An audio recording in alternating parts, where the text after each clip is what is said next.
राजा बाबू जी, आज आप धरना स्थल पर पहुंचे थे पत्र मक्कार महोदय का समर्थन करने के लिए, जो कि अनशन पर बैठे हुए हैं काफ़ी दिनों से। आज लगातार 5वां दिन है। अचानक उनकी जिस तरीके से तबीयत खराब हुई और आपने उनका साथ दिया, हॉस्पिटल ले गए, कितना समय आपको लगा और वहाँ का जो माहौल था वो आपको कैसा लगा? देखिए, आज हम धरना स्थल पर पहुँचे और कुंदन जी का आज 5वां दिन रहा। बड़ा दुर्भाग्य का विषय है और मैं इसको दुर्भाग्य का विषय कहूँगा, क्योंकि यहाँ पर धरना स्थल पर हमारा एक मासी यहाँ पर हॉस्पिटल है, तो वहाँ से कोई भी यहाँ पर धरना स्थल पर आज तक या 3 दिन से कोई देखने के लिए नहीं पहुँचा। और बड़ी जिद्दोजहद करके हमने एम्बुलेंस बुलवाई और एम्बुलेंस से जब उनका तबीयत बहुत ज़्यादा खराब हो गई तो एम्बुलेंस बुलाना पड़ा। कभी एसडीएम को फ़ोन लगाया, कभी तहसीलदार को फ़ोन लगाया और तब कभी जाकर के यहाँ पर पटवारी महोदय पहुँचे और फिर उन्होंने यहाँ पर धरना स्थल का मुआयना लिया और मुआयना लेकर के तब उन्होंने वहाँ फ़ोन करके तब एम्बुलेंस आई। उसमें भी आने पर हमको कम से कम 2 घंटा रेस्ट करना पड़ा है और इतने तक तो आदमी की मौत भी हो सकती है। नंबर 1 बात। और बड़ी जो है एक कहे आपको जो है कि हम लोग इतने कमजोर आदमी हैं कि आज हमारे एक मासी पे अगर हॉस्पिटल होता तो हमको इतना करीबन आप 15 किलोमीटर आगे या 20 किलोमीटर चौखोटिया नहीं जाना पड़ता। और चौखोटिया जाने तक और आप देख रहे हैं कि आपने देखा होगा कि किस तरीके से पेशेंट को ले जाना होता, पेशेंट को आराम देना होता है। और आप रोडों की हालत आप देख रहे हैं कि किस तरीके से जर्जर हालत है। और वहाँ फिर हम वहाँ ले गए और ले जाने के बाद हमको वहाँ पर हॉस्पिटल में फिर ट्रीटमेंट दिलवाया और ट्रीटमेंट दिलवाने के बाद हमको जब पेशेंट को लाना था तो हमको बोल दिया कि आप ले जाओ पेशेंट को। अब ये कोई पेशेंट थोड़ी नहीं है कि कोई प्राइवेट पेशेंट थोड़ा ना है, ये तो जो है धरना स्थल पर बैठे हुए हैं। जब इनकी हालत ऐसी है तो हम लोगों की हालत कैसी होगी, या आप इस चीज को समझिए कि कितनी हमारी बदतर हालत यहाँ क्षेत्र के अंतर्गत में हो रखी है। आज हम लोगों के पास स्वास्थ्य महकमे से कोई भी संसाधन यहाँ पर नहीं है, हम संसाधन विहीन हैं। और डॉक्टर भी अगर मासी में अगर है तो उनको भी जो है 2 हॉस्पिटल में डिवाइड कर रखा है। 3 दिन वो मासी हॉस्पिटल में बैठते तो 3 दिन वो धामदियल हॉस्पिटल में बैठते हैं। एक डॉक्टर रेगुलर हमारे पास नहीं है। और आज किस तरीके से हमने यहाँ पर कार्यक्रम को पहुँचाया, जबकि शासन प्रशासन की जिम्मेवारी होती है, वो ना समझ करके हमको लेके जाना पड़ा यहाँ आपका हॉस्पिटल में। तो किस तरीके से हमको जो यहाँ पर सुविधा मिल रही है और कैसी हमारी विकास है और किस तरह का विकास हमारा हो रखा है, ये आप खुद ही देख रहे हैं। और लगातार पिछले 4-5 सालों में सुनने को आता है कि विकास बहुत हुआ है, चाहे वो किसी भी क्षेत्र में हो, स्वास्थ्य में हो, शिक्षा में हो या शासन प्रशासन की ही अगर बात करें। आपने जो बताया कि 2 घंटे तक लगभग ना तो एम्बुलेंस आई और ना ही कोई देखने वाला आया, तो आपको नहीं लगता कि ये जो लचर रवैया है शासन प्रशासन का किसी की जान भी ले सकता है?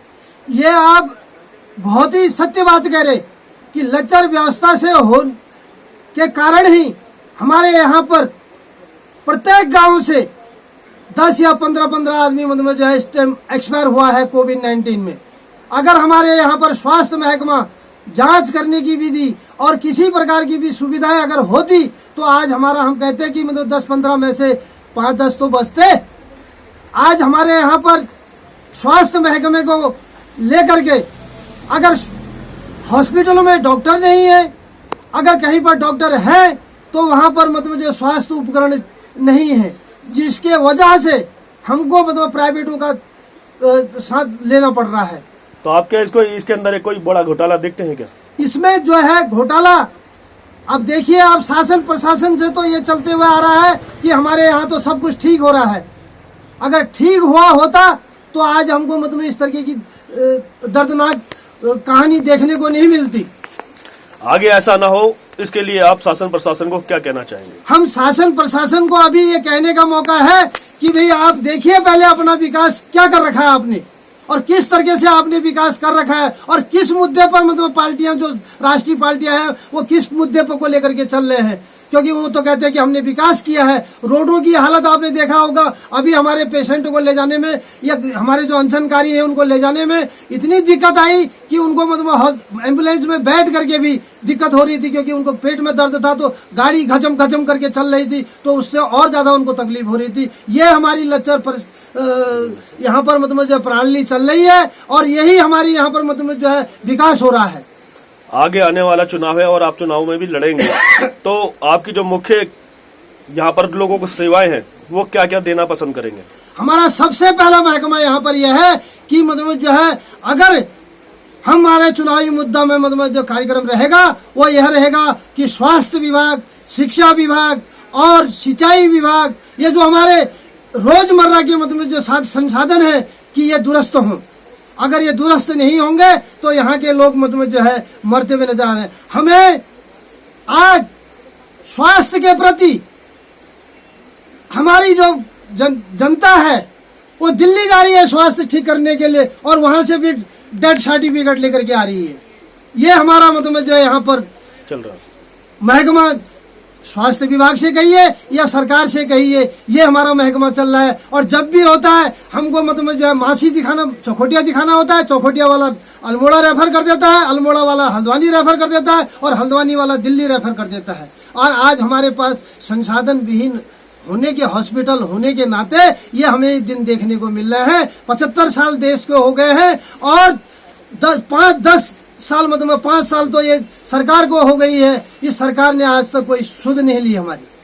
तो अगर आप जीतते हैं तो इन सुविधाओं में लोगों को देने की प्रयास करेंगे। हम आपके माध्यम से यह कहना चाहते हैं और आपके चैनल के माध्यम से हम यह कहना चाहते हैं, हम जनता को संदेश देना चाहते हैं कि आपके अगर हमको आपका सहानुभूति और आपका आशीर्वाद मिला तो हम आपके लिए स्वास्थ्य और शिक्षा और सिंचाई और आपका मतलब पेयजल की योजना मतलब जो है बनाएंगे। अभी सरकार ने एक हमको झूठा आश्वासन दिया कि नल में जल, इन्होंने उस नल में खाली नल लगा दिए और आज आप जाकर के देख सकते हैं किसी भी नल में जल नहीं है और इन्होंने अपनी कार्रवाई पूरी कर दी और इनका मतलब जो है लेखा जोखा हो गया।